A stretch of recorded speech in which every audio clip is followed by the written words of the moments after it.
No vídeo de hoje, forro de gesso, fazer ou não fazer?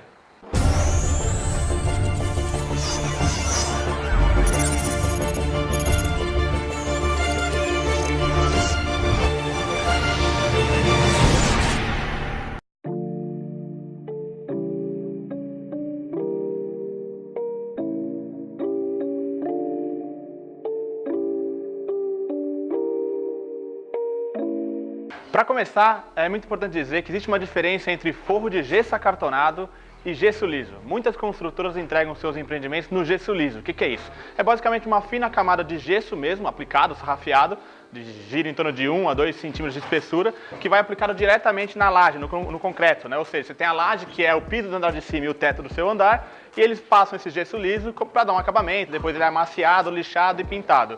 O que a gente vai falar aqui hoje é sobre forro. Existem diversos tipos de forro. Tem forro de PVC, forro de madeira, que é o famoso lambril, tem forro de plaquinha de gesso, que é aquele gesso pré-moldado, tem placa de gesso acartonado também, como é o nosso caso, enfim. Tem uma infinidade. O que a gente vai falar aqui hoje é sobre forro de gesso acartonado, que é o que a gente mais encontra nas residências de vocês, beleza? Enfim, a gente tem uma infinidade de tipos de forro. Também tem forro específico para área comercial, por exemplo, forro mineral, forro de modular, enfim. A gente não vai falar sobre isso agora porque a gente está falando de uma residência, um apartamento. Então, qual que é a vantagem de você ter um forro de gesso acartonado? Na verdade, vamos começar por a desvantagem de você não ter. Se você comprar um apartamento, está no gesso liso, você não vai fazer o forro de gesso acartonado, você vai ganhar o pé direito, né? Você vai ter um pé direito mais alto, talvez por questão de estética você goste disso, mas você fica com uma flexibilidade de projeto muito menor, porque você não consegue fazer deslocamento de ponto de iluminação. Então você tem que abusar ou de trilho ou de elétrica aparente, os eletrodutos galvanizados, que dá aquele aspecto industrial. Existem também as eletrofitas, que são uma alternativa para você fazer deslocamento de ponto de iluminação no teto. E falando em vantagem de forro de gesso acartonado, você tem inúmeras, né? Questão de estética, sim, você vai perder um pouco de altura, como eu falei. Você vai perder no mínimo 10 centímetros, porque para fazer a estrutura do forro você precisa de pelo menos 10 centímetros entre a laje e o seu forro acabado, né? Porque tem um sistema de tirante, enfim, precisa desses 10 centímetros, você vai perder um pouco de altura. Claro, beleza. Mas qual que é a grande vantagem? Você consegue fazer tudo o que você quiser. Você consegue embutir conduíte, você consegue embutir a infra de ar-condicionado, você consegue embutir uma infra específica para dados, para som, para Wi-Fi. Ou seja, você tem uma flexibilidade muito maior. E é isso que a gente optou aqui nesse projeto. Fora isso, você consegue fazer, por exemplo, sanca de iluminação, você consegue fazer cortineiro, ou seja, o seu projeto fica muito mais versátil. Só que tem um custo para fazer isso. É o custo da mão de obra de aplicação, o custo de material para execução desse serviço também e, obviamente, depois, a serviço de pintura, maciamento, lixamento, pintura. Qual é a melhor hora para eu entrar com o forro numa obra, por exemplo? Aí tem algumas divergências, tem algumas situações, cada caso é um caso. Aqui nesse caso, a gente está falando de uma sala. Qual que é a primeira coisa que eu tenho que fazer para soltar um forro? Tudo que é de infra, de elétrica, iluminação, de som, de dados, internet, Wi-Fi, ar-condicionado, e foi isso que a gente fez. Então, quando a sala estava totalmente liberada para a execução desse forro, como vocês podem ver, toda a infra está passada aqui, inclusive de ar-condicionado. Aí a gente pode vir e fecha no forro. Se a gente não faz isso antes, depois que a gente executa esse forro, qualquer mudança que você for fazer nesses itens de infra, você vai ter que rasgar o seu forro para fazer essas mudanças. E o acabamento não fica a mesma coisa. O ideal é você fazer inteiriço. Então, tudo que for para passar antes, passe antes de executar o forro, beleza? Ah, outro detalhe que eu quase esqueci de falar para vocês. É muito importante, eu pelo menos acho que é o ideal, tá? Você fazer o forro antes de fazer o piso. Por quê? Imagina só, você tem um piso de madeira aqui, que é o que a gente vai executar aqui. Vocês podem ver que a gente montou toda uma estrutura de cavalete, de andame, enfim. Imagina isso aqui raspando no seu piso de madeira. Vai danificar. Por mais que você proteja com papelão, plástico bolha, enfim, o ideal é você fazer primeiro o forro, depois os pisos. A mesma coisa porcelanato. Agora, tem uma situação que eu prefiro fazer o inverso. Vou mostrar pra vocês agora. Ó, eu tô aqui no banheiro do quarto. Por que eu prefiro fazer o inverso nesse tipo de ambiente? Aqui a gente tem revestimento nas paredes do box. E o revestimento vai até o teto. É melhor você fazer o revestimento primeiro e depois a tabica rodar em cima do revestimento. O acabamento fica muito melhor. Se você fizesse o contrário, você ia fazer o forro e depois fazer o revestimento. Quando você fizesse o revestimento, você ia comer o espaço da tabica. Aí não faria sentido ter a tabica. Então a gente faz primeiro os revestimentos de parede e aí depois solta o forro. E depois o piso. Essa é a sequência. Ó, mas é a mesma situação lá da sala, tá? A infra de elétrica eu tenho que passar antes. Então aqui, ó, todo o rabicho de iluminação das luminárias novas que vão abastecer aqui a luminária do espelho que vai ficar na bancada já está passada também.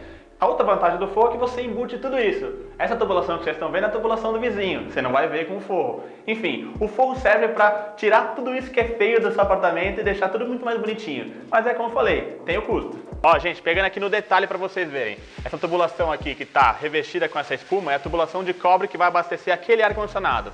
Essa infra emborrachada é para infra de som e infra de Wi-Fi. Precisa ser emborrachado para não dar interferência de sinal. Essa amarela é conduíte normal de iluminação. Vem pra cá, ó. Outra coisa interessante de mostrar é isso aqui. Isso aqui é uma tabica metálica. Muitos apartamentos utilizam isso. É para dar o acabamento do forro com a parede, ou com o pilar no caso. Fica muito mais bonito e serve como junta de dilatação também. Evita o surgimento de trincas aqui, tá? E agora vocês vão ver basicamente a execução na prática. Como é que funciona o sistema de canaleta e tirante para fazer a sustentação desse forro.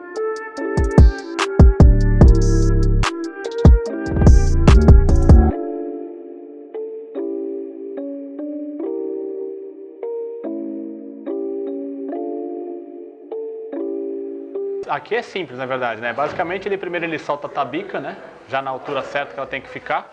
Depois ele vem marcando no teto, né? Na laje, todas as furações que ele tem que fazer. Aí ele faz as furações. Aí ele coloca essa presilha, que na verdade é o regulador, né? De altura do forro. Depois ele vem colocando essas canaletas, né? Que é o que segura realmente o forro. E aí a canaleta, como você pode ver, ela tem como se fosse uma presilha ali em cima, que ele vai apertando com a mão para dar altura. Ou ele sobe ou ele desce o forro, entendeu? Como eu falei, em via de regra, geralmente é 10 centímetros de altura que fica entre o forro e a laje, entendeu? Que é o que você perde de pé direito. E aí ele vem colocando a chapa. Aí tem uma manha para colocar a chapa, porque você não pode colocar a chapa tudo retinha uma com a outra. Você tem que vir intercalando. Então assim, uma chapa inteira, aí a outra você pega na metade da outra e vai fazendo meio que intercalado, entendeu? Pra conta da junta e tudo mais. E ela tem esse aspecto aqui, ó. Não sei se dá pra pegar na imagem. Que a bordinha dela, ela é rebaixada. Porque depois ele vem com o gesso ou com a fita de acabamento. E para não ficar aquele ressalto, a gente faz o acabamento bem nessa fita aqui, entendeu? Bem nesse rebaixo.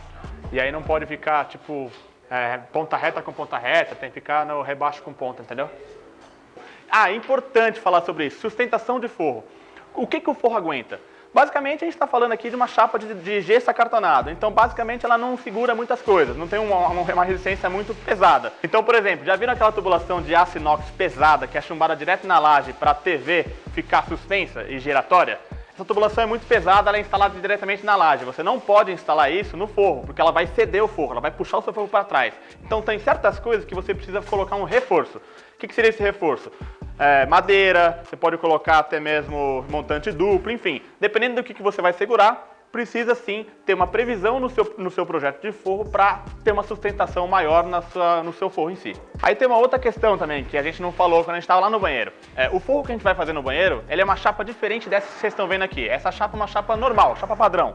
Existem 3 tipos de chapa de drywall, chapa de gesso acartonado. Essa, padrão, tem a verde, que é resistente à umidade, e tem a vermelha, mais puxada pro rosa, na verdade, que é resistente ao fogo. No banheiro a gente vai usar a chapa verde, porque como é um ambiente úmido, que tem condensação e tudo mais, vapor, para banheiro se utiliza a chapa verde, beleza? Mas isso é mais pra frente, a gente não vai fazer agora, porque como eu falei, a gente vai fazer o revestimento primeiro. Tem uma outra vantagem também de você executar o forro de gesso acartonado. Luminária. As luminárias mais bonitas, ou que pelo menos o pessoal gosta mais de aplicar, são aquelas luminárias de embutir, que ficam faceadas com o forro.